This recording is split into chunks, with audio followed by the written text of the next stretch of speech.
नमस्कार दोस्तों, BSES academy Indore के ऑनलाइन प्लेटफॉर्म पर मैं संतोष वर्मा आप सभी का स्वागत करता हूं।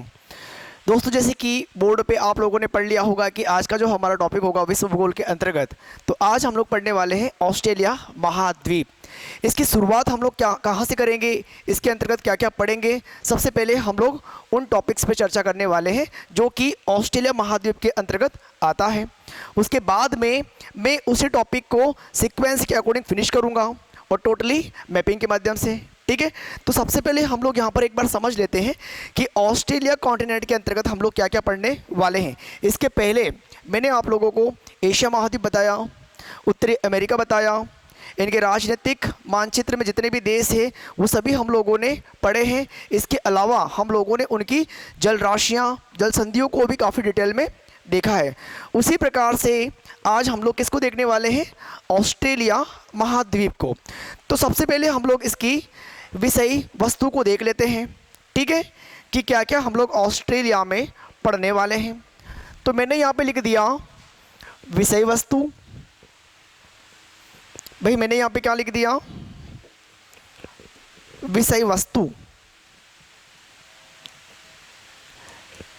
विषय वस्तु यानी कि जिन टॉपिक्स पर हम लोग ऑस्ट्रेलिया के अंतर्गत चर्चा करने वाले। ठीक है, तो सबसे पहली हेडिंग हर बार की तरह वही आएगी,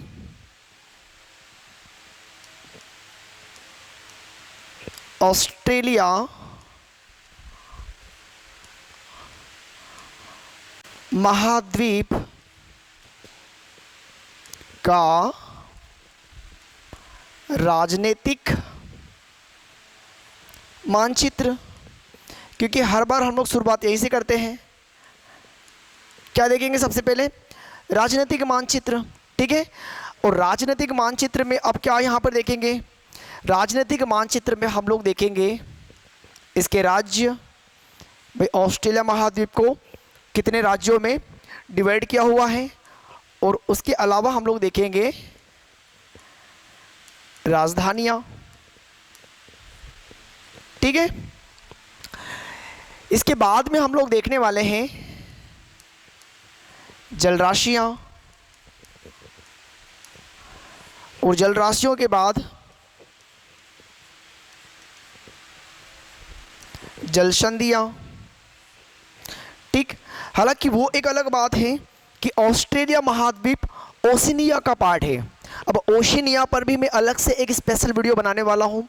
आपको ये दिखाऊंगा कि ओशिनिया को कितने भागों में बांटा गया है और प्रत्येक भाग के अंतर्गत किन किन देशों को रखा गया है। ठीक है, सभी चीज़ें हम लोग दोस्तों देखने वाले हैं। लेकिन फिलहाल ऑस्ट्रेलिया के अंतर्गत हमने 3 टॉपिक यहाँ पर लिख दिए हैं। पर्वत पढ़ेंगे हम लोग, मरुस्थल पढ़ेंगे, पर्वत, मरुस्थल, झीलें, नदियाँ, पर्वत, मरुस्थल, झीलें, नदियाँ, ग्रेट आर्टिजन बेसिन। क्या पढ़ेंगे, great artesian basin, great artesian basin के अलावा मैं इस साइड लिख देता हूँ, 7 हो गए ना, 8 हो गए, 9 रेल मार्ग, रेल मार्ग के बाद हम लोग इसमें देखेंगे खनिज और खदानें, खनिज और खदानें। ठीक है, और घास के मैदान। तो ये सारी चीज़ें हम लोग किसके अंतर्गत देखने वाले हैं, ऑस्ट्रेलिया महाद्वीप के अंतर्गत। ठीक, ऑस्ट्रेलिया महाद्वीप के अंतर्गत बेसिक परिचय भी हम लोग इसमें देखेंगे, जो कि मैंने हेडिंग में यहाँ पर सबसे पहले नहीं लिखा हुआ है, पर कोई दिक्कत वाली बात नहीं है। ठीक है ना भाई, बेसिक परिचय में चीज़ें क्या होती है कि ऑस्ट्रेलिया महाद्वीप की खोज किसने की, तो जेम्स कुक ने की है आधिकारिक तौर पर। ऑस्ट्रेलिया महाद्वीप किस भूमि का हिस्सा है, किस भूमि का हिस्सा है, गोंडवाना लैंड का हिस्सा है। इसके अलावा यदि हम लोग देखें तो ऑस्ट्रेलिया महाद्वीप क्षेत्रफल के अनुसार विश्व में किस स्थान पर आता है और जनसंख्या के अनुसार किस स्थान पर आता है। इनके परसेंटेज भी हमें पता होना चाहिए कि ऑस्ट्रेलिया महाद्वीप विश्व का कितना प्रतिशत है और पृथ्वी की सतह का कितना प्रतिशत। तो ये सारी की सारी चीज़ें किस में चली जाती है, बेसिक परिचय में या सामान्य परिचय में। ठीक है, हम लोग यहाँ पर क्या स्टार्ट करने वाले दोस्तों, ऑस्ट्रेलिया महाद्वीप का राजनीतिक मानचित्र, कितने राज्य हैं और उनकी राजधानियाँ। इसके अलावा हम लोग जल राशियाँ, जल संधियाँ और मैक्सिमम हेडिंग्स यहाँ पर कवर कर लेंगे। मैक्सिमम हेडिंग्स आप लोग कवर कर लोगे और कहाँ पे, पूरा मैप के माध्यम से। तो मैं सबसे पहले यहाँ पर बनाने जा रहा हूँ ऑस्ट्रेलिया महाद्वीप का एक मानचित्र। देखिएगा मैं किस प्रकार से बना रहा हूँ, सेम कंडीशन में आप भी बनाने का प्रयास करिएगा। ठीक है, ओके।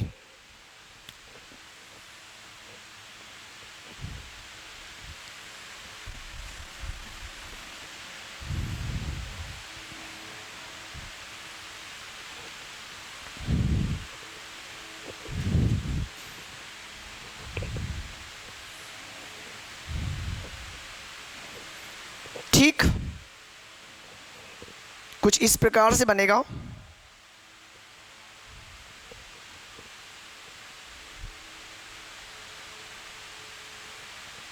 अब ठीक है,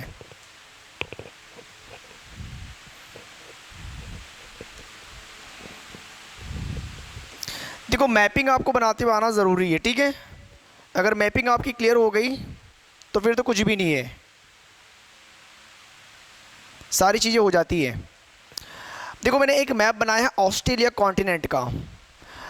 अब इसमें हम लोग शो करेंगे राज्य। किस प्रकार से राज्य बनाएंगे, एक लाइन मैंने यहाँ खींच दी, एक इस प्रकार से इसको यहाँ मिला दिया, ऊपर से लेके आ गया, 1 2 और 3, कितने राज्य बन गए, 6 राज्य यहाँ पर बन गए। इनके नाम मैं यहाँ पर शो कर देता हूँ। क्या कर रहा हूँ दोस्तों, इनके नाम मैं यहाँ पर शो कर रहा हूँ। इसे हम लोग कहते हैं पश्चिमी ऑस्ट्रेलिया। इसे क्या कहते हैं, पश्चिमी ऑस्ट्रेलिया। पश्चिमी ऑस्ट्रेलिया, इसे हम लोग कहते हैं उत्तरी प्रदेश। उत्तरी प्रदेश, और इसे कहते हैं दक्षिणी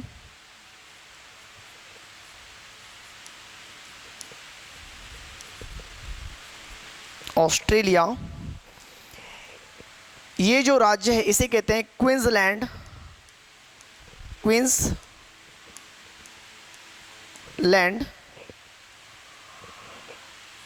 new South Wales, New South Wales, और इसे कहेंगे दोस्तों विक्टोरिया। विक्टोरिया। तो 6 राज्य आपको देखने को मिल रहे हैं किसके अंतर्गत, ऑस्ट्रेलिया कॉन्टिनेंट के अंतर्गत। इन राज्यों की राजधानियां भी देख लीजिए दोस्तों, ग्रीन कलर से मैं शो कर रहा हूं। एक राजधानी आपको यहां पे देखने को मिलेगी, एक यहां हम लोग देखेंगे, एक इस साइड,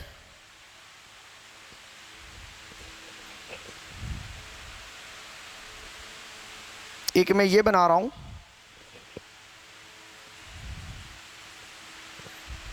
और एक यहां पे। इन पूरे 6 स्टेट्स की जो राजधानियां हैं वो 6 पूरी की पूरी समुद्र के किनारे हैं या समुद्री तट पर हैं। इनके नाम आपको पता होना ज़रूरी है, मैं लिख देता हूं। जो क्वींसलैंड है इसकी राजधानी है ब्रिस्बेन।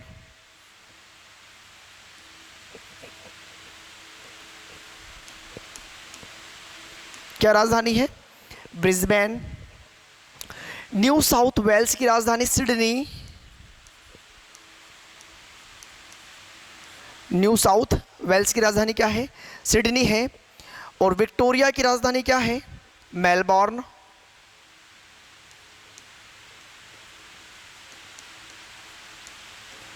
मेलबोर्न। दक्षिणी ऑस्ट्रेलिया की राजधानी है एडिलेड, एडिलेड। और पश्चिमी ऑस्ट्रेलिया की राजधानी है पर्थ। अब इनके नाम भी सुनकर आपको लग रहा होगा कि क्रिकेट में हम लोगों ने कई बार इनके नाम सुन रखे हैं। उत्तर प्रदेश की राजधानी है डार्विन। क्या राजधानी है? डार्विन। ठीक है, यहां तक क्लियर हो गया होगा भाई, यहां तक क्लियर हो गया। आगे देखेंगे, जब हमारे पास में ऑस्ट्रेलिया के राज्य उनकी राजधानियां आ गई हैं, तो भाई जिस प्रकार से हम लोग भारत की राजधानी नई दिल्ली कहते हैं, उसी प्रकार से ऑस्ट्रेलिया की राजधानी किसे कहेंगे? तो जो ऑस्ट्रेलिया की राजधानी है उसका नाम है कैनबरा। ऑस्ट्रेलिया की राजधानी का नाम क्या है? कैनबरा। कैनबरा। और ये है कहाँ पे? न्यू साउथ वेल्स में है। कहाँ पे है? न्यू साउथ वेल्स में। जब ये चीज़ें आपकी क्लियर हो जाती है, इसके बाद में हम लोग बढ़ते हैं आगे। ठीक है ना? ऑस्ट्रेलिया के दक्षिण पूर्व में दोस्तों यहां पर आपको एक देश मिलेगा जिसका नाम है तस्मानिया। इसका नाम क्या है? तस्मानिया। मैं पॉलिटिकल मैप की बात कर रहा हूं फिलहाल, ठीक है ना? तो मैं नाम लिख देता हूं तस्मानिया। अभी मैंने जल राशियां आपको नहीं बताई है।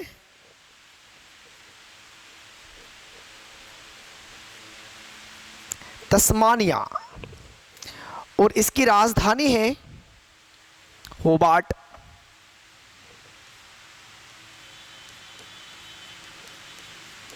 राजधानी क्या है? होबार्ट। इस साइड में आप देखोगे एक दो द्वीप मैंने यहां पर बनाए हैं। इन द्वीपों को हम लोग कहते हैं उत्तरी द्वीप। इसे हम लोग क्या कहते हैं?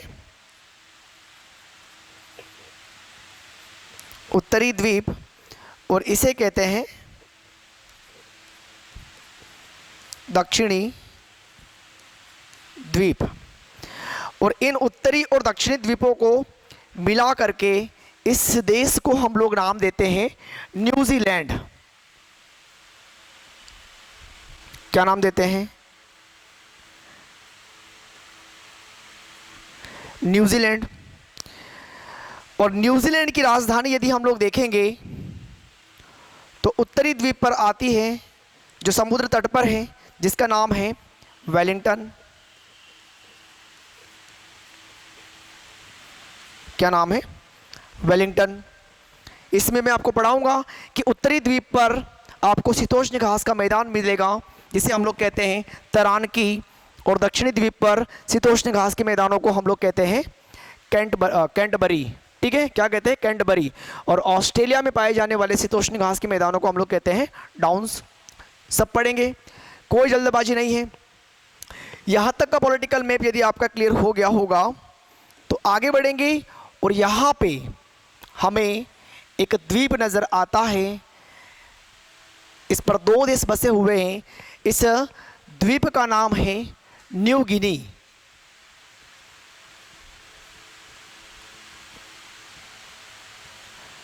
इस द्वीप का नाम क्या है? New Guinea. और न्यू गिनी पर हम लोगों ने एशिया महाद्वीप के अंतर्गत देखा था कि यहाँ पर 2 देश आएंगे। एक का नाम है इरियन जया और एक का नाम है पापुआ न्यू गिनी। ठीक है ना? यहाँ पे ये जो आपको उंगली की तरह उठा हुआ नज़र आ रहा है, इसे हम लोग कहते हैं केप यार्क प्रायद्वीप। क्या कहते हैं? केप यार्क प्रायद्वीप। क्या कहेंगे इसको हम लोग? केप यार्क प्रायद्वीप। तो राजनीतिक मानचित्र के अंतर्गत हमें ये सारी की सारी स्ट्रक्चर पता होना ज़रूरी है, तभी जाके हम लोग आगे की चीज़ों को कवर कर पाएंगे। यहाँ तक यदि क्लियर हो तो यहाँ से हम लोग आगे बढ़ सकते हैं। ठीक है ना? भाई यहाँ से हम लोग आगे बढ़ सकते हैं। इसी में दोस्तों मैं आपको इसकी जल राशियाँ बता दूंगा, कोई दिक्कत वाली बात नहीं है, ठीक है ना भाई। इसी में हम लोग क्या देखेंगे, इसकी जल राशियाँ। जब ऑस्ट्रेलिया महाद्वीप का राजनीतिक मानचित्र हमारे पास में है, तो यहीं पर यदि हम लोग जल राशियों की बात करेंगे तो देखिएगा,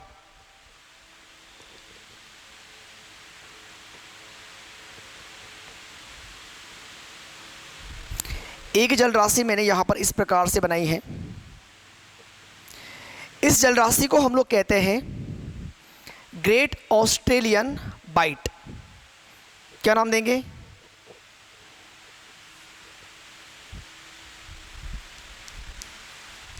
बाइट। अब सिर्फ बाइट से काम नहीं चलेगा,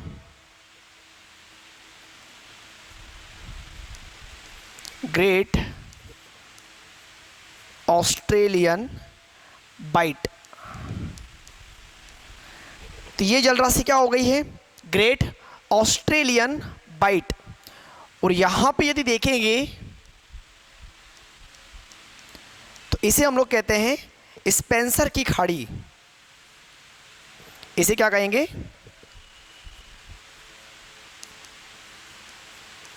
स्पेंसर की खाड़ी, स्पेंसर की खाड़ी, ठीक है। यहां से जब आगे बढ़ेंगे तो कंडीशंस क्या होगी, स्पेंसर की खाड़ी के बाद में इस साइड में यदि हम लोग देखेंगे यहाँ पे तो तस्मान सागर हमें देखने को मिलेगा। यहाँ पे क्या मिलेगा, तस्मान सागर।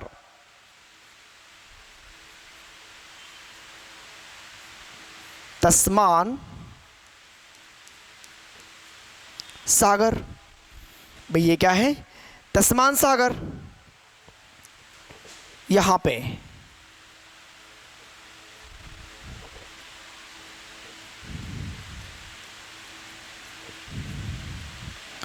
तस्मान सागर।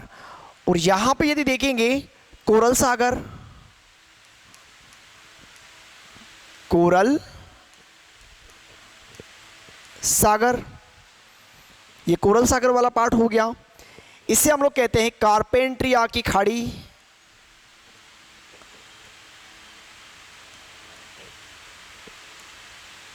कारपेंट्रिया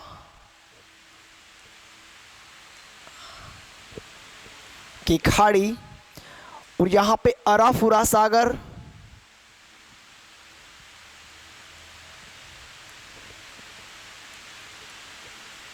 अराफुरा सागर।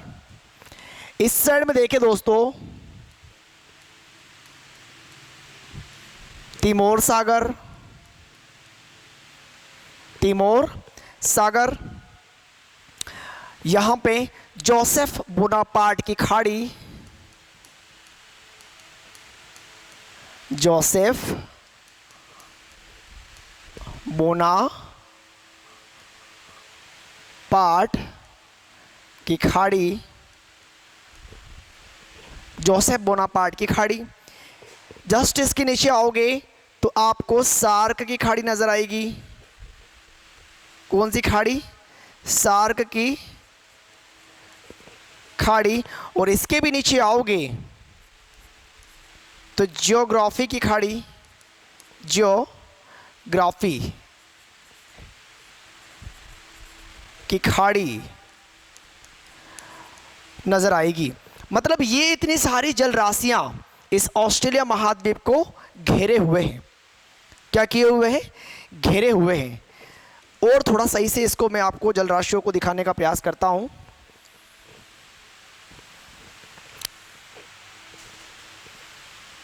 कैसे, देखिएगा। अब ठीक है, अब ठीक है, ठीक है। तो ये तो चलो ठीक है, हम लोगों के पास में जल राशियां आ गई है। क्योंकि यदि आप देखोगे तो ये चारों तरफ क्या है, पानी मिलेगा आपको। अरे भाई ये चारों तरफ क्या है, पानी है इस प्रकार से।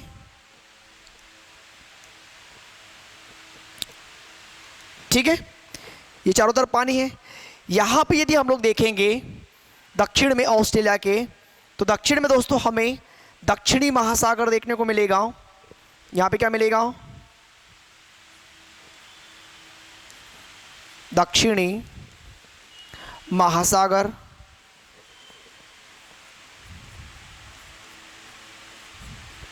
दक्षिणी महासागर। इस साइड में यदि देखेंगे तो प्रशांत महासागर, प्रशांत महासागर,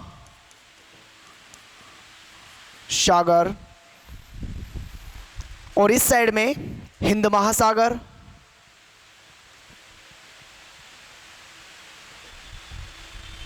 हिंद महासागर, ठीक है ना? क्लियर? इस साइड में यदि देखोगे तो हिंद महासागर, और यहां पर भी आओगे तो प्रशांत महासागर का पार्ट आपको देखने को मिलेगा इसके उत्तर में। यहां तक आपको क्लियर हो जाना चाहिए। तो देखो, हम लोगों ने यहाँ पे राजनीतिक मानचित्र के अलावा जल राशियों को भी देख लिया है, लेकिन अब जब आगे बढ़ेंगे तो फिलहाल हमारे पास में राजनीतिक मानचित्र के अंतर्गत इसके राज्य, उन राज्यों की राजधानियां जो कि समुद्र से किनारा या समुद्र से टच में है, सीमा बना रही है, समुद्र के तट पे है, लेकिन पूरे ऑस्ट्रेलिया की राजधानी कैनबरा समुद्र के तट पे नहीं है या समुद्र से सीमा नहीं बनाती है। इतना आपको पता होना ज़रूरी है। यहाँ पर एक तस्मानिया द्वीप है जिसकी राजधानी होबार्ट है, और यहाँ पे न्यूजीलैंड एक देश है जो उत्तरी द्वीप और दक्षिणी द्वीप पर बसा हुआ है, जिसकी राजधानी वेलिंगटन उत्तरी द्वीप के अंतर्गत आती है। यहाँ तक आपको क्लियर हो जाना चाहिए। सिर्फ राजनीतिक मानचित्र की यहाँ पर बात हुई है और हमने कुछ जल राशियाँ देख ली हैं, लेकिन जब आगे बढ़ेंगे और आगे हम लोग देखने वाले हैं जल संधियाँ, तो जल संधियों के लिए हमें आवश्यकता पड़ेगी इन जल राशियों की, और इसके अलावा यहाँ पर जो हम लोग देख रहे हैं स्थल खंडों की, क्योंकि जल संधि की परिभाषा मैं आपको एशिया में बता चुका हूँ, उत्तरी अमेरिका में बता चुका हूँ, ऑस्ट्रेलिया में एक बार फिर बता दूंगा, कोई दिक्कत वाली बात नहीं है। जल संधियों को भी हम लोग दोस्तों इसी में पढ़ लेते हैं, क्योंकि ज़्यादा जल संधियाँ इसके अंतर्गत नहीं है। सिर्फ 3 जल संधियाँ हम लोग यहाँ पर देखेंगे। कौन कौन सी, वो भी एक बार हम लोग यहाँ पर देख लेते हैं। एक जल संधि यहाँ पर मैं बना रहा हूँ, इस प्रकार से नंबरिंग में इसको दे देता हूँ 1। कोई दिक्कत वाली बात यहाँ पर नहीं है भाई। नंबरिंग मैंने क्या दिया है? 1। जल संधि का नाम क्या है? जल संधि का नाम क्या है? क्योंकि जल संधि की परिभाषा, मैं रिपीट कर रहा हूँ, जल संधि की परिभाषा मैंने आपको एशिया में भी बताई है और उत्तरी अमेरिका महाद्वीप में भी काफ़ी अच्छे से डिटेल में बता दी है। एक बार जाके वहाँ पे देख लीजिएगा। फिर भी मैं आपको यहाँ पर बोल देता हूँ जल संधि की परिभाषा। जल संधि की परिभाषा दोस्तों ये होती है कि किन्हीं 2 स्थल खंडों के मध्य जल के सक्रिय मार्ग को जल संधि कहते हैं, जिसका मुख्य कार्य होता है 2 जल राशियों को आपस में जोड़ना और 2 स्थल खंडों को अलग करना। ये होती है जल संधि की परिभाषा।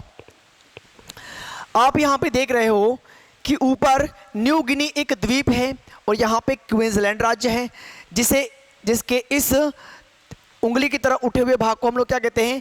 केप यार्क प्रायद्वीप। क्या कहते हैं? केप यार्क प्रायद्वीप। और न्यू गिनी और केप यार्क प्रायद्वीप के मध्य ये सकरा जल का मार्ग है। ये क्या है? सकरा जल का मार्ग है। भाई ये जो सकरा जल का मार्ग है किन 2 भूखंडों के मध्य में है? तो आप क्या कहोगे कि न्यू गिनी और क्वींसलैंड राज्य के मध्य में है, या फिर पापुआ न्यू गिनी और ऑस्ट्रेलिया के मध्य में है, ये बोल सकते हो।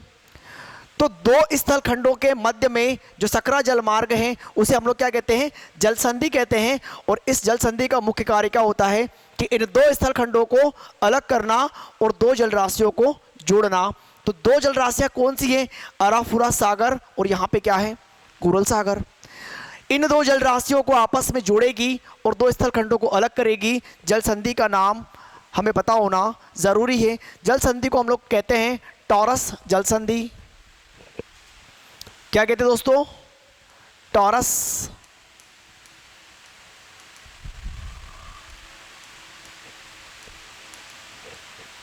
टॉरस जलसंधि।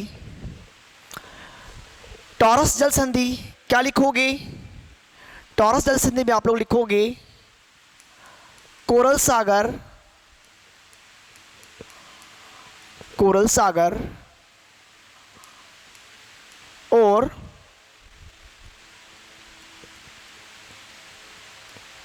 अराफुरा सागर को आपस में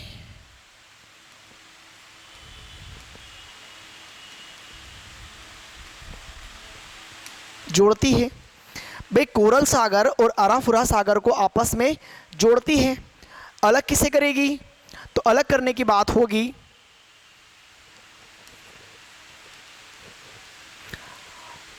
पापुआ न्यू गिनी को ऑस्ट्रेलिया से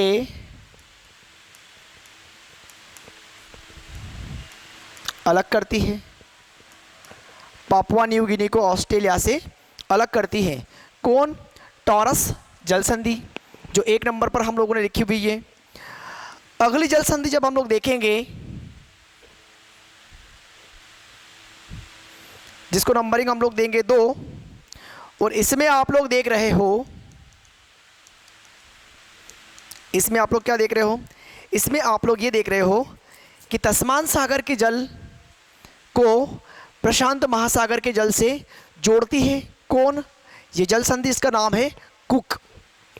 जल संधि का नाम क्या है? कुक जल संधि। क्या नाम बोलेंगे? कुक जल संधि। और कुक जल संधि में दोस्तों हम लोग लिखने वाले हैं तस्मान सागर और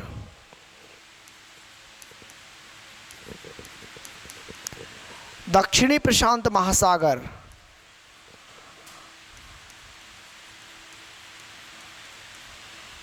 दक्षिणी प्रशांत महासागर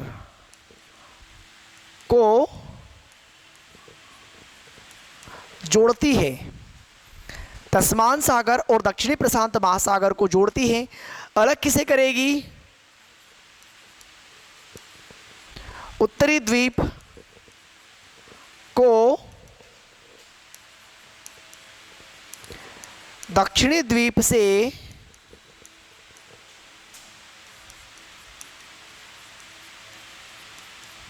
अलग करती है।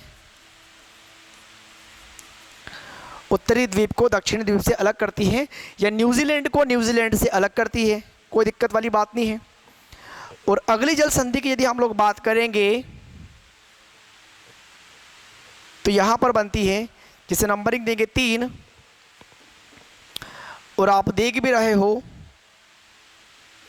कि किन 2 जल राशियों को जोड़ेगी। तो यहां पर तस्मान सागर है और यहां पे कौन सा है? कौन सा है? दक्षिणी महासागर। ठीक है। तो 3 नंबर पर जो जल संधि हमें देखने को मिलेगी, इस जल संधि को हम लोग कहते हैं बास जल संधि।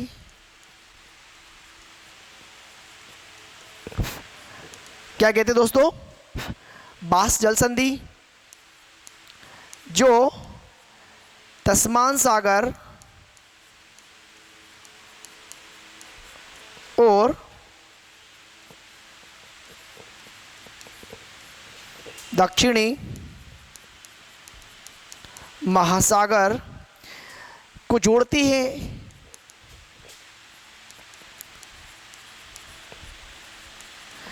दक्षिणी महासागर को हम लोग अटलांटिक महासागर भी कहते हैं। अलग किसको करती है?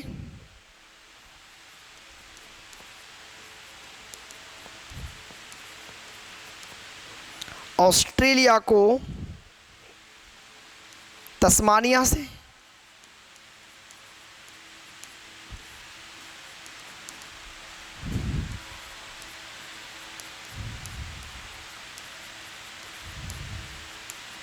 ऑस्ट्रेलिया को तस्मानिया से अलग करती है। ठीक है, यहाँ तक क्लियर है। तो ये तो चलो बात होती जल संधियों की। भाई राजनीतिक मानचित्र हो गया। राजनीतिक मानचित्र में हम लोगों ने राज्य देख लिए, कैपिटल्स देख लिए, ऑस्ट्रेलिया की कैपिटल्स देख ली, जल राशियाँ देख ली, जल संधियाँ देख ली। ठीक, जब इतनी सारी चीज़ें हो गई है तो आगे अब क्या आएगा? चलिए आगे बढ़ते हैं। आगे चीज़ क्या आएगी वो भी एक बार देख लो। आगे हमें अब दोस्तों मैप बनाना पड़ेगा, क्योंकि एक मैप में हम लोगों ने इतनी सारी चीज़ों को यहाँ पर देख लिया है कि अब हमें मैप बनाना ही पड़ेगा। ठीक है ना? ओके, अब मैं इन संरचनाओं के नाम नहीं लिखूंगा, क्योंकि आपको भी ये संरचनाएं याद हो गई होगी। याद हो गई होगी ना? कोई दिक्कत वाली बात नहीं है।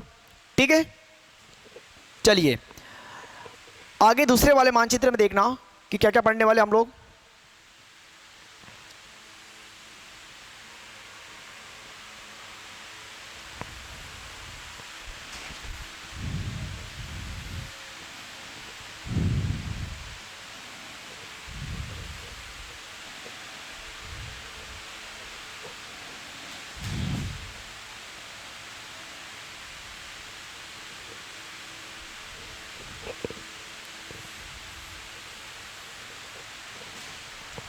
ठीक है भाई, सभी जल राशियों के नाम हमें पता है बढ़िया से, कोई दिक्कत वाली बात नहीं है। ये तो बन गया मैप। इसको थोड़ा सा हम लोग छोटा कर लेते हैं ताकि बाकी चीज़ों को भी हम लोग देख पाएँ, वरना मैप इतना बड़ा हो जाता है कि बाकी चीज़ें हम लोग शो ही नहीं कर पाते हैं। तो ये तो हो गया ऑस्ट्रेलिया, यहाँ तक कोई दिक्कत वाली बात नहीं है। ठीक भाई, ये क्या हो गया? ऑस्ट्रेलिया। अब आगे देखने का प्रयास करेंगे कि इसमें क्या क्या चीज़ें हम लोग देख सकते हैं। हम लोगों ने ये चीज़ें देख ली दोस्तों कि यहाँ पर हमने एक द्वीप देखा है। इस द्वीप को आप लोग जानते हो, तस्मानिया, जिसकी राजधानी होबार्ट। ये हमने यहाँ पे देखा है ये। ठीक है, इस साइड में उत्तरी द्वीप, दक्षिणी द्वीप, और यहाँ पे न्यू गिनी, जिसमें पापुआ न्यू गिनी हमने देखा है। ये केपियार का प्रायद्वीप है, इसके बीच में हमने जल संधियाँ देख ली हैं, जल राशियाँ देख ली हैं। ठीक है, यहाँ पर हम लोगों ने एक कैपिटल देखी थी, एक कैपिटल हम लोगों ने यहाँ पे देखी, एक राजधानी हम लोगों ने यहाँ पे देखी, एक यहाँ पे, इसके अलावा एक यहाँ पे और एक यहाँ पे। सभी राजधानियों के नाम हमें पता है। और यहाँ पे हम लोगों ने ऑस्ट्रेलिया की राजधानी देखी, कैनबरा। यहाँ पे हमने तस्मानिया की राजधानी देखी, होबार्ट। और यहाँ पे न्यूजीलैंड की राजधानी देखी। सब पता आपको, अभी जस्ट हम लोगों ने पढ़ा है, कोई बड़ा इशू नहीं है। ठीक है ना? मेन बात क्या आ रही है? मेन बात ये आ रही है कि इस क्वींसलैंड के साइड में, यहाँ पे, यदि यहाँ पे हम लोग देखें,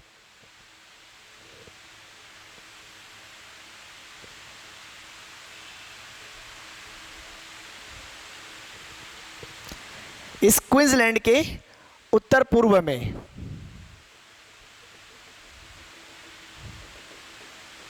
प्रशांत महासागर में, क्योंकि इधर प्रशांत महासागर है,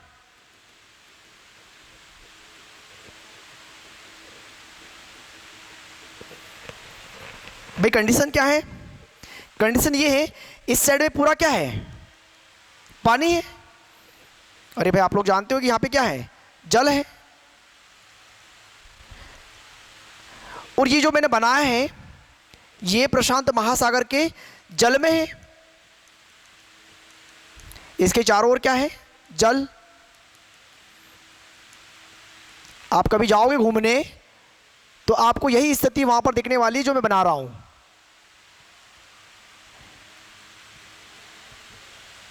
ये स्थिति आपको नजर आएगी सेम।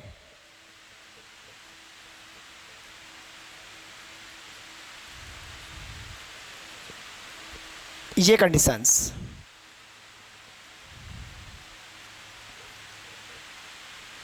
इस प्रकार से। तो ये जो मैंने ग्रीन कलर वाला पार्ट बनाया दोस्तों, इस ग्रीन कलर वाले पार्ट को हम लोग कहते हैं ग्रेट बैरियर रीफ। क्या नाम बोला मैंने? Great barrier reef. लिख देता हूं मैं, इसका नाम है ग्रेट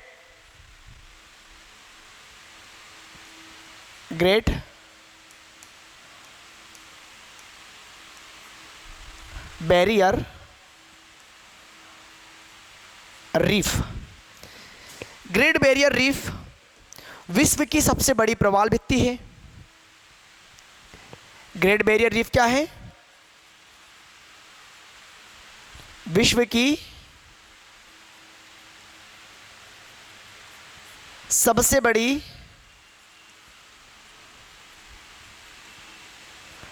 प्रवाल भित्ति है।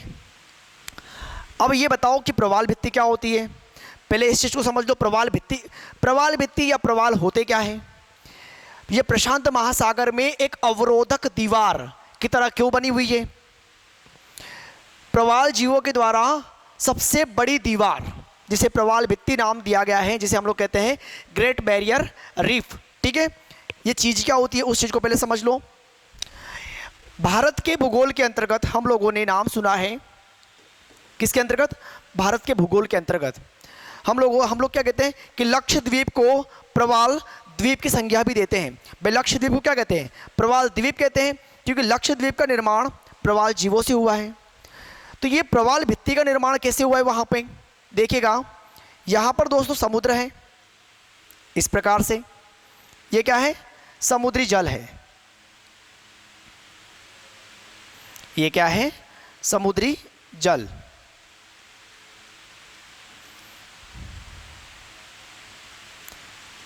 इस समुद्री जल के अंदर यदि हम लोग बात करेंगे तो हमें कुछ जीव मिलेंगे जिन्हें प्रवाल जीव कहते हैं, या प्रवाल जीव कह लो या घोंगा कह लो। इस प्रकार से आप लोगों ने सीप देखा होगा या स्नेल देखा होगा। सीप या स्नेल, जिसको कई बार हम लोगों ने नदियों में देख रखा है। वो सीप जिसके अंदर जो जीवाणु आता है, उस जीवाणु को हम लोग क्या कहते हैं? प्रवाल जीव। यानी कि जो जीवाणु है दोस्तों, जो जीवाणु है या जो जीव है, ये जो जीव है ना समुद्र के अंदर, इस जीव को हम लोग क्या कहते हैं? प्रवाल जीव, या इसी को हम लोग कहते हैं घोंगा। घोंगा, आपने नाम सुना, घोंगा का नाम सुना होगा। ठीक है ना। इसके ऊपर की जो खोल बनी होती है, क्या लिखा मैंने? ऊपरी खोल। ये ऊपरी खोल बनी होती है किसकी? तो ये ऊपरी खोल बनी होती है कैल्शियम कार्बोनेट की, CaCO3, और इसी को हम लोग क्या कहते हैं? चूना। इसी को हम लोग क्या कहते हैं? चूना।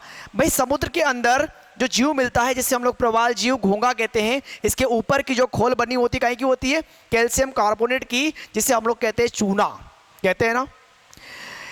इन घोंगा, यदि इनकी बात करेंगे तो इनका जो भोजन होता है, इनका भोजन दोस्तों होता है चूना। भोजन भी क्या होता है? चूना। और इन घोंगाओं का जीवन काल, क्या लिखा मैंने? जीवन काल बहुत कम होता है। क्या लिखा? कम होता है। इनमें इतनी क्षमता भी नहीं होती कि ये एक खोल को खा पाएं। अब सीधी सी बात आ रही है, समुद्र के अंदर ये करोड़ों अरबों की तादाद में होते हैं। अब रहेंगे, इतना बड़ा महासागर है। तो समुद्र में जब ये मर जाते हैं तो इनके ऊपर की जो खोल है वो कैल्शियम कार्बोनेट की बनी होती है, और इन प्रवाल जीवों का भोजन भी क्या होता है? चूना होता है। तो ये प्रवाल जीव इन मरे हुए प्रवाल जीवों के ऊपर जाके बैठ जाएंगे। क्यों बैठेंगे? अरे भाई, उनकी जो खोल है वो चूने की बनी हुई है, उसको खाने के लिए बैठ जाएंगे और बस खाते रहेंगे मज़े से, लेकिन खाते खाते मर भी जाएंगे। और मरने के बाद में इनके ऊपर दूसरे प्रवाल जीव आएंगे। सेम प्रक्रिया में इनके ऊपर दूसरे प्रवाल जीव आएंगे। और ये प्रक्रिया दोस्तों कंटिन्यू चलती जाएगी। ये देखो, ये प्रक्रिया कंटिन्यू चलती जाएगी और एक समय ऐसा आया कि ये प्रवाल जीव एक चट्टान के रूप में एक के ऊपर एक जमा होते गए और सी लेवल के बाहर आ गए। सी लेवल के बाहर आएंगे या प्राकृतिक परिवर्तन कुछ हुए भूमि के अंदर, जिसके परिणाम स्वरूप इनकी ऊंचाई क्या हो गई, बढ़ गई। इतने सारे प्रवाल जीवों का एक के ऊपर एक लेयर के रूप में होना, और ये लेयर जब एक दबाव में परिवर्तित होगी या दबाव इन लेयर्स में पड़ेगा तो ये किस में तब्दील हो जाएगी, ये तब्दील होगी एक चट्टान में। ये किस में परिवर्तित होगी, चट्टान में परिवर्तित होगी। और जब चट्टान में परिवर्तित होगी तो डेफिनेटली प्राकृतिक कारणों के परिणाम स्वरूप ये चट्टान विखंडित होगी। भाई वर्षा, जलवायु, तापमान, इन सबके परिणाम स्वरूप ये चट्टान क्या होगी, विखंडित होगी, होगी ना।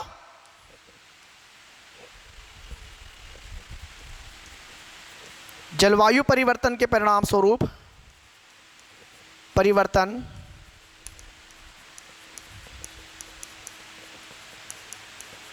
के परिणाम स्वरूप विखंडन होगा, और विखंडन होगा तो मृदा का निर्माण होगा, और मृदा का निर्माण होगा तो पेड़ पौधे आएंगे, समझ रहे हो।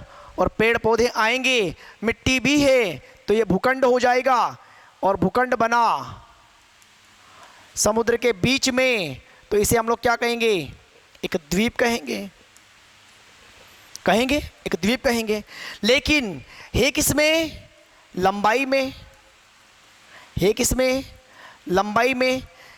भाई लंबाई में एक बैरियर के समान है, लंबाई में किसके समान है, एक बैरियर के समान है, बैरियर के समान है, और क्या है, काफ़ी बड़ा है। इसीलिए क्या कहा, great barrier reef, great barrier reef मतलब दीवार, समझ रहे हो। तो ये प्रोसेस होती है यहाँ से यहाँ तक, समझ गए होंगे आप, ठीक है ना। तो ग्रेट बैरियर रीफ विश्व की सबसे बड़ी प्रवाल भित्ति कहाँ पे, प्रशांत महासागर में, ऑस्ट्रेलिया के उत्तर पूर्व में है, क्वींसलैंड राज्य के टच में, ठीक है ना। इतना क्लियर हो गया होगा आपको, जल्दबाजी करने की आवश्यकता नहीं है, पढ़ ही रहे, समझ समझ के पढ़ेंगे। तो ये तो हो गई ग्रेट बैरियर रीफ की बात। यहीं पर यदि हम लोग देखेंगे तो हमें मिलेगा एक पर्वत, क्या मिलेगा दोस्तों,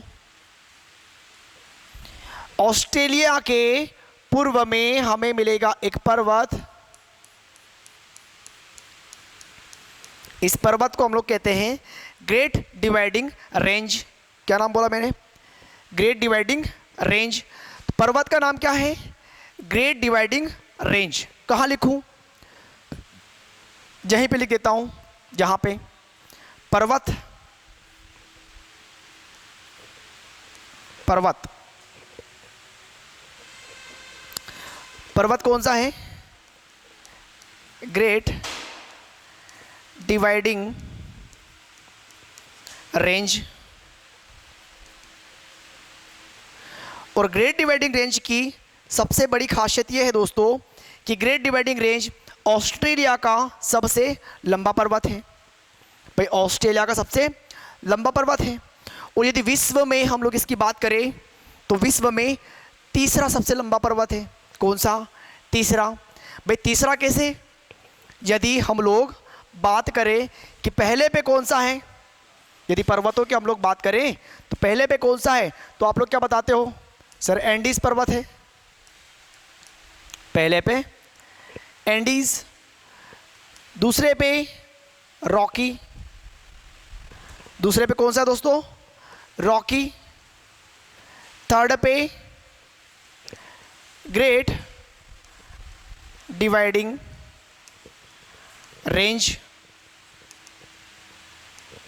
और फोर्थ पे यूराल, और फिफ्थ पे आता है हिमालय। तो ये स्थिति हमें पता होना ज़रूरी है। लंबाई की यदि बात भी करें तो 7200 किलोमीटर और रॉकी की बात करेंगे 4800 किलोमीटर। ग्रेट डिवाइडिंग रेंज की जब बात होगी तो 3500 किलोमीटर। यूराल की बात करेंगे 2500 किलोमीटर और हिमालय की बात करेंगे 2400 किलोमीटर। तो ग्रेट डिवाइडिंग रेंज कहाँ पे आया है? थर्ड नंबर पे। ये कहाँ पे आया है? थर्ड नंबर पे। और ग्रेट डिवाइडिंग रेंज ऑस्ट्रेलिया की सबसे लंबी पर्वत श्रृंखला होने के बाद इसकी सबसे ऊंची चोटी, सबसे ऊंची चोटी, और इस चोटी को दोस्तों हम लोग कहते हैं माउंट कोजियोस्को। क्या कहते हैं? माउंट कोजियोस्को। चोटी को हम लोग क्या कहते हैं? माउंट कोजियोस्को। चलिए आगे लिख देते हैं वरना यहाँ पर सब मिक्सअप हो जाएगा। यहाँ पे लिख देता हूँ यहीं पे। क्या है चोटी? चोटी माउंट कोजियोस्को।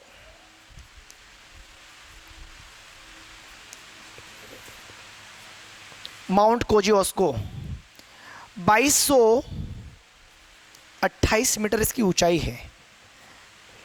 तो ये बातें भी हमें यहाँ पर याद रखनी पड़ेगी, ठीक है ना? ये बातें भी हमें यहाँ पर याद रखनी पड़ेगी। आगे बढ़ेंगे तो आप ये देखोगे कि ऑस्ट्रेलिया महाद्वीप के पूर्व में क्या है? Great dividing range. और पश्चिम में जब जाएंगे धीरे धीरे तो पश्चिम में दोस्तों कुछ भी पर्वत आपको ज़्यादा देखने को नहीं मिलेंगे। तो जिस क्षेत्र में सब सर्वाधिक पर्वत होते हैं उस क्षेत्र में क्या होती है? वर्षा होती है। और वर्षा यदि सबसे ज़्यादा यहाँ पर होगी तो जनघनत्व भी हमें कहाँ पे देखने को मिलेगा? तो जनघनत्व भी हमें पूर्वी क्षेत्र में देखने को मिलेगा। सबसे ज़्यादा डेवलपमेंट हमें कहाँ पे देखने को मिलेगा? पूर्वी क्षेत्रों में देखने को मिलेगा। भाई सीधी सी बात है, यदि पर्वत यहाँ पर है तो वर्षा होगी, वर्षा होगी तो कृषि होगी, कृषि होगी तो जनसंख्या घनत्व यहाँ पर अधिक होगा, क्योंकि जो जनजीवन है वो जल और आपका कृषि इन दोनों पर निर्भर है, चाहे वो आपके उद्योग हो, ठीक है ना? तो कहने का मेरा मतलब ये हुआ कि पूर्वी क्षेत्र से जब आप पश्चिमी क्षेत्र में आओगे, क्योंकि पूर्वी क्षेत्र में ग्रेट डिवाइडिंग रेंज की उपस्थिति के कारण वर्षा सर्वाधिक पूर्वी क्षेत्र में होती है। और पूर्वी क्षेत्र से जैसे जैसे हम लोग पश्चिम की ओर जाएंगे तो वर्षा का स्तर क्या होता जाएगा? कम होता जाएगा। इसीलिए पश्चिमी क्षेत्र में मरुस्थल का निर्माण हुआ है। इसीलिए इस पश्चिमी क्षेत्र में क्या हुआ है? मरुस्थल का निर्माण हुआ है। ये क्या है? मरुस्थल, जिसे हम लोग कहते हैं ग्रेट विक्टोरिया मरुस्थल। ग्रेट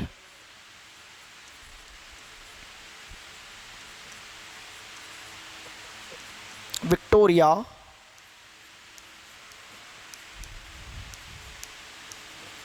मरुस्थल। क्या कहेंगे दोस्तों हम लोग इसको? ग्रेट विक्टोरिया मरुस्थल।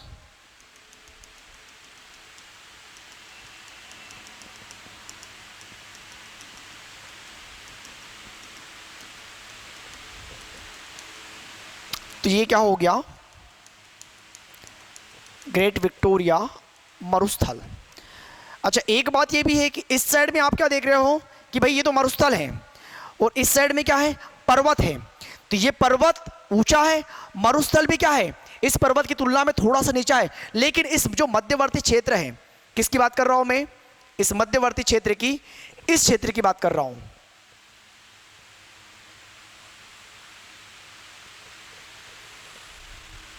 ये क्षेत्र, जो मध्यवर्ती क्षेत्र दोस्तों, ये वाला, ये मध्यवर्ती क्षेत्र निचला क्षेत्र है। मतलब क्या हुआ कि ये पर्वत हो गया, ये भी ऊंचा है, और ग्रेट विक्टोरिया मरुस्थल वाला जो क्षेत्र है ये वाला क्षेत्र इसकी तुलना में ऊंचा है, ये वाला। लेकिन ये जो क्षेत्र है ये निचला क्षेत्र है।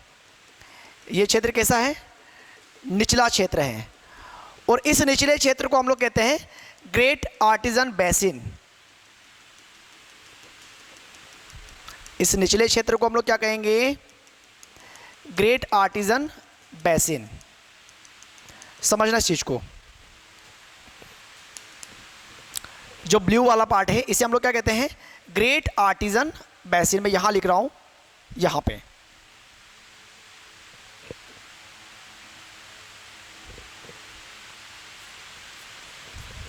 ग्रेट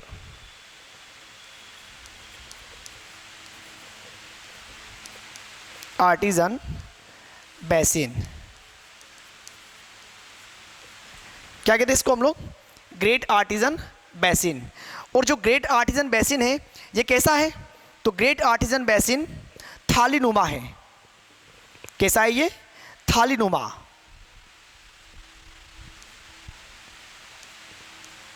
थालीनुमा, थालीनुमा। और कैसा क्षेत्र है? निचला क्षेत्र। थालीनुमा निचला क्षेत्र। समझने का प्रयास करना। ग्रेट डिवाइडिंग रेंज और ग्रेट विक्टोरिया मरुस्थल के बीच में एक थालीनुमा निचला क्षेत्र है जिसे हम लोग क्या कहते हैं? Great artesian basin. थालीनुमा निचला क्षेत्र क्या कहते हैं इसको हम लोग? Great artesian Basin. ठीक है। अब इसकी खासियत क्या है? इस ग्रेट आर्टिजन बेसिन की खासियत क्या है? अगर आपको सोचो कि ऑस्ट्रेलिया महाद्वीप को हम लोग ये जानते हैं कि पूर्वी क्षेत्र में जनघनत्व अधिक होगा। भाई जनघनत्व बिल्कुल अधिक होगा। क्यों होगा? क्योंकि ग्रेट डिवाइडिंग रेंज जो कि ऑस्ट्रेलिया महाद्वीप की सबसे लंबी पर्वत श्रृंखला है और वर्षा भी कहाँ पर होती है? जहाँ पे पर्वतों की अधिकता होती है। तो सबसे ज़्यादा वर्षा ऑस्ट्रेलिया के पूर्वी क्षेत्र में होगी बजाय पश्चिमी क्षेत्र के। और पूर्वी क्षेत्र में वर्षा होते होते जब आगे जाएगी तो वर्षा का स्तर कम होता जाएगा। जब पर्वत ही नहीं मिलेंगे तो जो मानसूनी पवनें होगी वो टकराएगी कहाँ पे? और जब टकराएगी नहीं तो वर्षा होगी नहीं। और यही कारण है कि ऑस्ट्रेलिया के पश्चिमी क्षेत्र में मरुस्थल का निर्माण हुआ है जिसे क्या कहते हैं? ग्रेट विक्टोरिया मरुस्थल। इसके अलावा ग्रेट सैंडी मरुस्थल भी है। कौन सा? Great Sandy, great Gibson, great Simpson. ये सारे मरुस्थल हमें कहाँ पे देखने को मिलते हैं? ऑस्ट्रेलिया महाद्वीप के अंतर्गत देखने को मिलते हैं।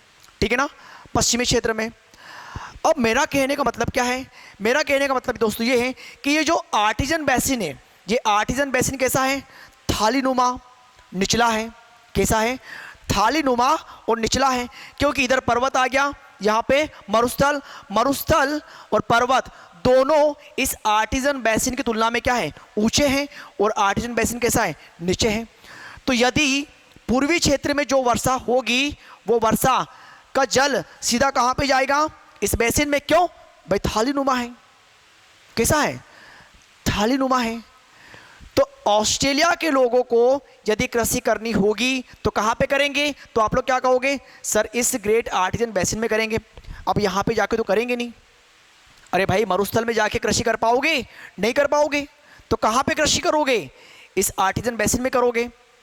अब इस आर्टिजन बेसिन में यदि आप कृषि करोगे भी तो सिंचाई के लिए क्या करोगे? सिंचाई के लिए क्या करोगे? कुएं खोदोगे। तो कहने का मेरा मतलब ये है कि लोगों के द्वारा ऑस्ट्रेलिया महाद्वीप के अंतर्गत कृषि कहाँ पे की जाती है सर्वाधिक? तो ग्रेट आर्टिजन बेसिन में की जाती है। जो भी मैं बोल रहा हूँ आपको वहाँ पे लिखते हुए जाना है। ठीक है। ऑस्ट्रेलिया महाद्वीप के अंतर्गत लोगों के द्वारा कृषि कहाँ पे की जाएगी? ग्रेट आर्टिजन बेसिन में। करेंगे? बिल्कुल करेंगे। सिंचाई के लिए इस आर्टिजन बेसिन क्षेत्र में जगह जगह पर क्या खोदे गए हैं? कुएं खोदे जाएंगे। सिंचाई के लिए इस आर्टिजन बेसिन में जगह जगह क्या खोदेंगे? कुएं खोदेंगे। और इस आर्टिजन बेसिन क्षेत्र में यानी कि ऑस्ट्रेलिया महाद्वीप के अंतर्गत इस ग्रेट आर्टिजन बेसिन क्षेत्र में खोदे गए कुओं को हम लोग कहते हैं उत्सुत कुआं। क्या कहेंगे? उत्सुत कुआं। क्या कहेंगे दोस्तों? उत्सुत कुआं। मैं लिख देता हूं यहां पे, उत्सुत कुआं। भाई उत्सुत कुआं क्यों कहते हैं? उत्सुत कुआं इसलिए कहते हैं क्योंकि एक तो ये थालीनुमा संरचना है, ये निचला क्षेत्र है और थालीनुमा है। जितना भी वर्षा का जल आएगा डायरेक्ट यहीं पर जाएगा। तो यहाँ पे जो भूमिगत जल का स्तर है, जो भूमिगत जल का लेवल है वो काफ़ी ऊपर रहेगा। भाई ऊपर क्यों रहेगा? ऊपर इसलिए रहेगा क्योंकि यदि मैं आपको एक संरचना बना के बताऊं तो यहाँ पर हम लोगों ने बना दिया एक पर्वत बना दिया। और इस पर्वत के बाद में यहाँ पर यदि हम लोग देखेंगे तो यहाँ पर हमें एक क्षेत्र मिलेगा कुछ इस प्रकार से, ऐसा।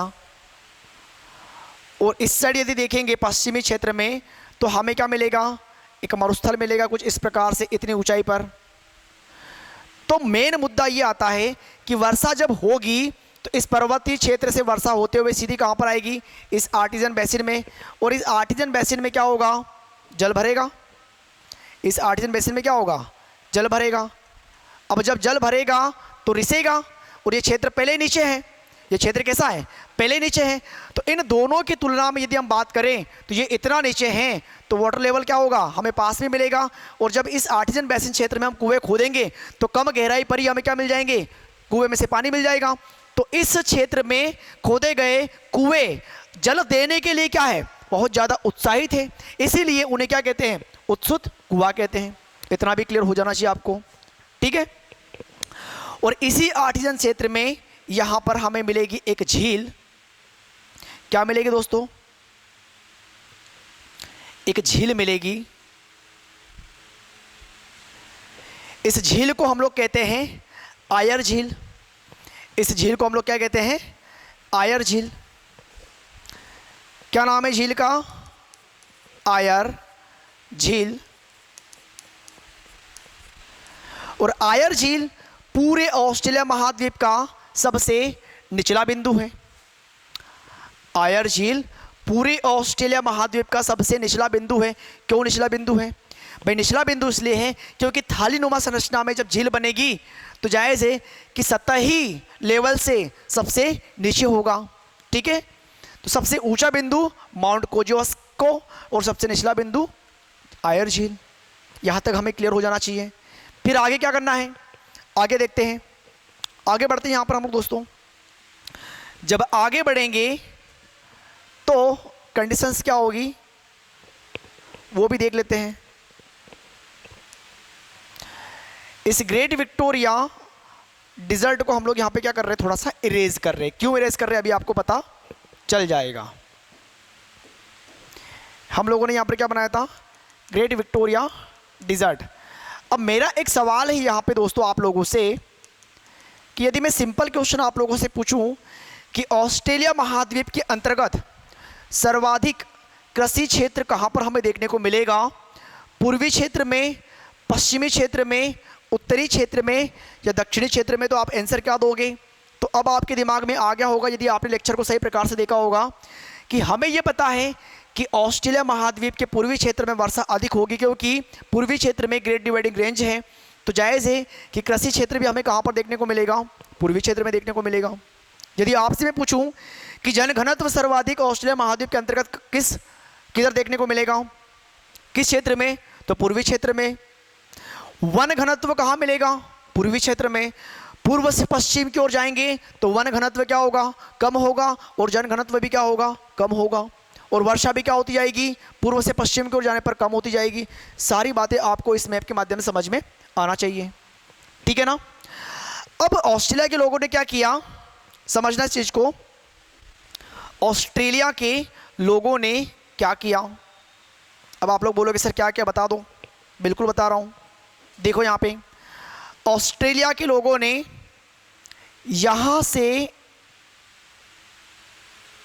यहाँ तक इस प्रकार से, आपने बोला सर ये क्या बना दिया,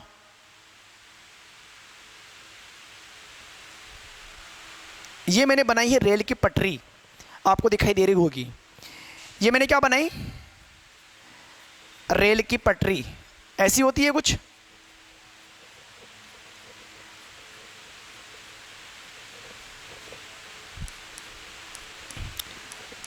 ऐसी होती है ना कुछ, ये रेल की पटरी है।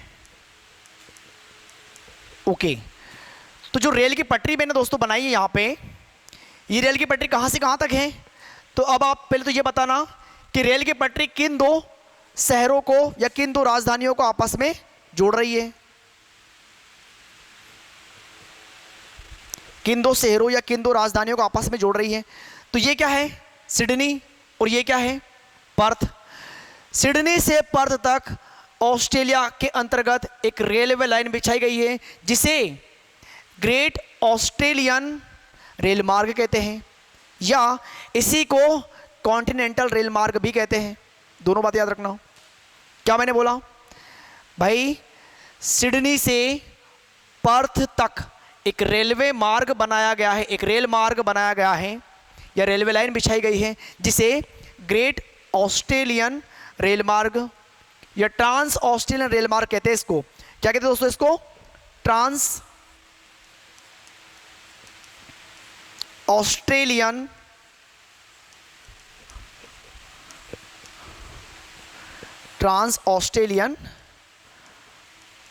रेल मार्ग, या इसी को कॉन्टिनेंटल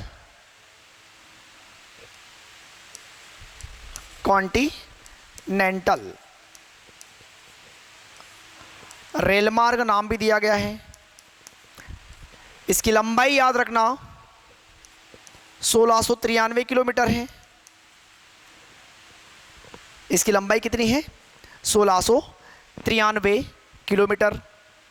तो ये चीज़ें आपको पता होना ज़रूरी है, ठीक है। ट्रांस ऑस्ट्रेलियन रेल मार्ग ऑस्ट्रेलिया का सबसे लंबा रेल मार्ग है, ऑस्ट्रेलिया का सबसे लंबा रेल मार्ग है, जो सिडनी और पर्थ को आपस में जोड़ता है, जो सिडनी और पर्थ को आपस में जोड़ता है। इसी रेल मार्ग में विक्टोरिया के आसपास वाले क्षेत्र में यहाँ पर हमें 2 खदानें मिलेगी। इसी रेल मार्ग के टच में 2 खदानें हमें मिलेगी। इन खदानों के नाम हमें पता होना ज़रूरी है, तो मैं नंबरिंग कर देता हूँ 1 और ये 2। एक खदान का नाम है कालगुरली। क्या नाम है? कालगुरली। 1 और 2, ठीक है ना। कहाँ लिखूँ दोस्तों? यहीं पे लिख देता हूँ। एक का नाम क्या है? कालगुरली।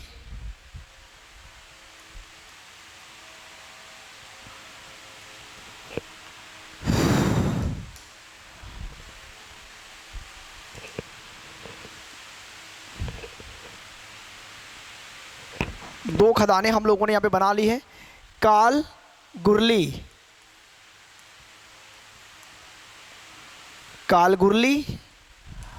और कुलगाड़ी। कालगुरली और कुलगाड़ी दोनों खदानें सोने की हैं। ऑस्ट्रेलिया की सबसे बड़ी खदानें या विश्व विख्यात खदानें हैं। और आपको पता है कि सोने के उत्पादन में चाइना के बाद ऑस्ट्रेलिया का नंबर कौन सा है विश्व में? 2nd स्थान पर है। तो कालगुरली और कुलगाड़ी दोनों सोने की खदानें ऑस्ट्रेलिया के अंतर्गत आती हैं, पश्चिमी ऑस्ट्रेलिया के अंतर्गत, ठीक है ना, जो कि इस रेलवे लाइन के संपर्क में है। यहाँ से सोना निकालो, ट्रेन में डालो और ले जाओ, कोई दिक्कत नहीं है। 2 खदानें आपने देख ली है, कालगुरली और कुलगाड़ी सोने की खदानें हैं। आगे देखेंगे तो यहां पर देखना दोस्तों, यहां पे इसे कहते हैं हम लोग केपियार का प्रायद्वीप, जो कि क्वींसलैंड के अंतर्गत आता है। मैंने पढ़ाया आपको स्टार्टिंग में राजनीतिक मानचित्र के अंतर्गत। इसे क्या कहेंगे? केपियार का प्रायद्वीप। और जिसके अंतर्गत वो जो खान आ रही है, इसे हम लोग कहते हैं वाइपा की खान। 3 नंबर में डाला है। क्या कहते हैं इसे हम लोग? वाइपा की खान। और वाइपा की खान में आप लोगों को लिखना पड़ेगा कि बॉक्साइट की खान है। वाइपा की खान कौन सी है? बॉक्साइट की खान है। जो बोल रहा हूँ लिखते हुए चलना है। ये वाइपा की खान क्वींसलैंड राज्य के अंतर्गत केपियार के प्रायद्वीप के अंतर्गत आती है। इसका किसकी खान है? ये बॉक्साइट की। और इसके बाद में यहाँ पर हम लोग देखेंगे चौथी खान, नंबर 4। इसे हम लोग कहते हैं अर्नाहम लैंड। अर्नाहम लैंड क्या कहते हैं? अर्नाहम लैंड। और ये भी क्या है? बॉक्साइट की खान है। यानी कि वाइपा और अर्नाहम लैंड दोनों किसकी खान है? बॉक्साइट की, ठीक है। और यहाँ पे देखना दोस्तों, इस साइड में 5 नंबर पे जो खान हमें देखने को मिलेगी, इसे हम लोग कहते हैं पिलबारा की खान। पिलबारा खान किसकी खान है? पिलबारा खान। और पिलबारा खान लोहे की खान है। पिलबारा किसकी खान है? प्रसिद्ध लोहे की खान है। यहाँ पे, ठीक है। और 6 नंबर पे इस आर्टिजन क्षेत्र में एक खान मिलेगी जिसे हम लोग कहते हैं माउंट ईसा 6 नंबर पे।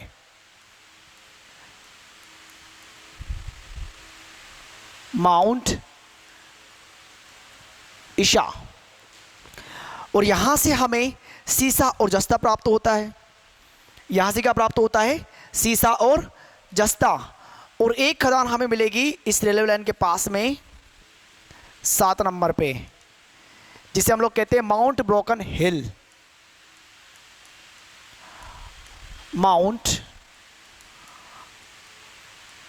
ब्रोकन हिल। और ये भी सीसे और जस्ते की खान है। इसके अलावा यहाँ से आपको चांदी भी मिल जाएगी, ठीक है ना, क्योंकि जो माउंट ईसा की खान है यहाँ से आपको तांबा, सीसा, जस्ता, चांदी सभी मिलते हैं, ठीक है ना। और यहाँ से भी आपको सेम चीज़ें मिल जाएगी। माउंट ब्रोकन हिल को सिल्वर सिटी के नाम से भी जाना जाता है। किसे? माउंट ब्रोकन हिल को, ठीक है। तो बेसिक चीज़ों को यदि आप लोग जितना भी आप कंटेंट लिखते हो उस सभी कंटेंट को यदि आप मैपिंग के माध्यम से पढ़ने का प्रयास करोगे तो आपको काफ़ी चीज़ें ईजी हो जाती हैं। इसके अलावा यदि हम लोग दोस्तों यहाँ पर देखें, इसके अलावा यदि हम लोग कुछ चीज़ों को देखें तो यहाँ पे हमें एक झील मिलेगी। क्या मिलेगी? एक झील मिलेगी। इस झील को हम लोग कहते हैं अलेक्जेंड्रिया लेक। Lake Alexandria. इस झील को हम लोग क्या नाम देते हैं? Lake Alexandria. Lake Alexandria. Alexandria. क्या नाम है झील का? लेक अलेक्जेंड्रिया, ठीक है। और इस झील में एक रिवर आके मिलती है जो कि रॉकी माउंटेन से निकल कर आती है। अब कई लोग समझ गए होंगे कि हम समझ गए सर कौन सी नदी आ रही है। चलो वाइट कलर से बना दूं, येलो से बनाता हूं, देखिएगा। एक नदी आती है जिसका नाम है मर्रे और इसमें मिलती है डार्लिंग। और तब जाके इस नदी को हम लोग कहते हैं मर्रे डार्लिंग। नदी का नाम क्या है? मर्रे डार्लिंग। नदी कौन सी है? मर्रे डार्लिंग। और मर्रे डार्लिंग नदी ऑस्ट्रेलिया महाद्वीप की सबसे बड़ी नदी है। कौन सी? मर्रे डार्लिंग, ठीक है दोस्तों। तो अभी के लिए आप लोगों ने क्या देखा भाई? राजनीतिक मानचित्र। इसके अलावा हम लोगों ने काफ़ी चीज़ें यहाँ पर देख ली है। रेल मार्ग देख लिया, ग्रेट विक्टोरिया देख लिया। ग्रेट विक्टोरिया के अलावा मैंने कुछ डिज़र्ट के नाम आप लोगों को बताए हैं, जैसे कि Great Sandy Desert, Gibson Desert, Simpson Desert. तो ये भी आपको सब लिखने हैं। इसके अलावा ग्रेट आर्टिजन बेसिन और इसकी विशेषता क्या है, उन चीज़ों को भी हम लोगों ने देखा। कुएं यहाँ पर देख लिए, ग्रेट डिवाइडिंग रेंज देख लिया, सबसे ऊंची चोटी देख ली है, जनघनत्व, वन घनत्व, वर्षा का औसत या वर्षा का स्तर। तो ये ओवरऑल चीज़ें हम लोगों ने देख ली हैं। इसके अलावा यदि हम देखें तो इसके आसपास कौन कौन सी जल राशियाँ हैं, जल संधियाँ हम लोगों ने देखी है।